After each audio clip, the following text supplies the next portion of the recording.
ஆச்சி பாதாம் ட்ரிங்க். ஆச்சி பாதாம் ட்ரிங்க் ஒன்னு வாங்கினா ஒன்னு ஃப்ரீ. ராமநாதபுரம் மாவட்டம் பரமக்குடியில் பன்னீர்செல்வம் தெருவைச் சேர்ந்தவர் இக்னேசியஸ், மனைவி ஞானசௌந்தரி. 92 வயதான இவர் இங்குள்ள ராமலிங்க விலாஸ் தொடக்கப் பள்ளியில் ஆசிரியையாக பணியாற்றி ஓய்வு பெற்றவர். இவரது மகன்கள் மற்றும் மகள்கள் வெளியூரில் வசித்து வரும் நிலையில் பரமக்குடியில் இவர் மட்டும் தனியாக வசித்து வந்துள்ளார். இந்த நிலையில் இலங்கை அகதிகளுக்கு பொதுவாக முகாம்களுக்கு வெளியே சில இடங்களில் வெளி நிறுவனங்களில் வேலை செய்து தங்கள் குடும்பத்தை நடத்தி கொள்ள வாய்ப்பு வழங்கப்பட்டு வருகின்றன. அந்த வகையில் வீட்டு பணிப்பெண் வேலை தேடி அலைந்த ஈழத்தமிழ் பெண் அன்னலட்சுமி என்பவருக்கு ஆதரவு கரம் நீட்டியிருக்கிறார் ஓய்வு பெற்ற ஆசிரியை ஞானசௌந்தரி.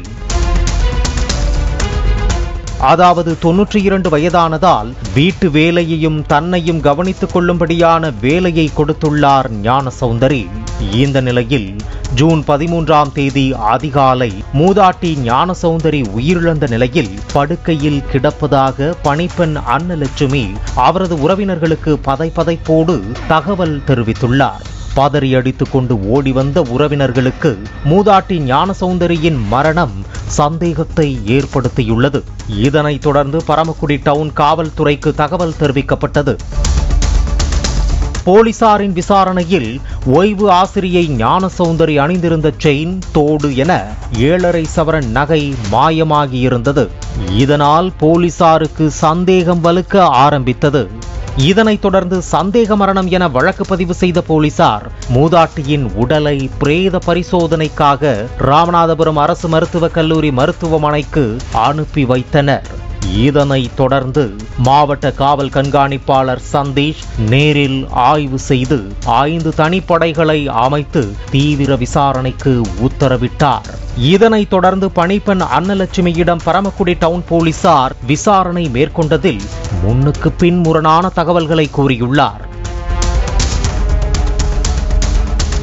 இதனால் சந்தேகமடைந்த போலீசார் அன்னலட்சுமியின் செல்போனை ஆய்வு செய்தனர். அப்போதுதான் அகதியாக வேலை தேடி வந்த அன்னலட்சுமிக்கு வேலை கொடுத்து அரவணைத்த 92 வயது ஓய்வு பெற்ற ஆசிரியை ஞானசௌந்தரிக்கு மர்டர் ஸ்கெட்ச் போட்டதே பணிப்பெண் அன்னலட்சுமிதான் எனும் அதிர்ச்சி தகவல் வெளியாகி உள்ளது. மூதாட்டி ஞானசௌந்தரி அணிந்திருந்த நகைக்காக அவரது முகத்தில் தலையணையை வைத்து அழுத்தி கொலை செய்துவிட்டு இயற்கை மரணம் போல் நாடகமாடியதை ஒப்புக்கொண்டதாக கூறப்படுகிறது.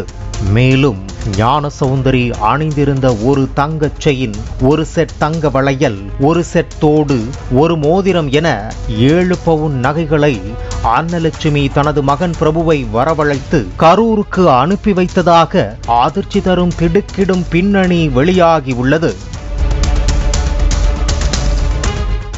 இதனையடுத்து அன்னலட்சுமி மற்றும் அவரது மகன் பிரபுவை கைது செய்த போலீசார் கொள்ளையடிக்கப்பட்ட தங்க நகைகளையும் மீட்டனர். தங்க நகைக்காக தங்கமாக வைத்து பார்த்து கொண்ட மூதாட்டியை இலங்கை அகதி பெண் கொலை செய்த இச்சம்பவம் அப்பகுதியில் பெரும் பரபரப்பையும் சோகத்தையும் ஏற்படுத்தியுள்ளது.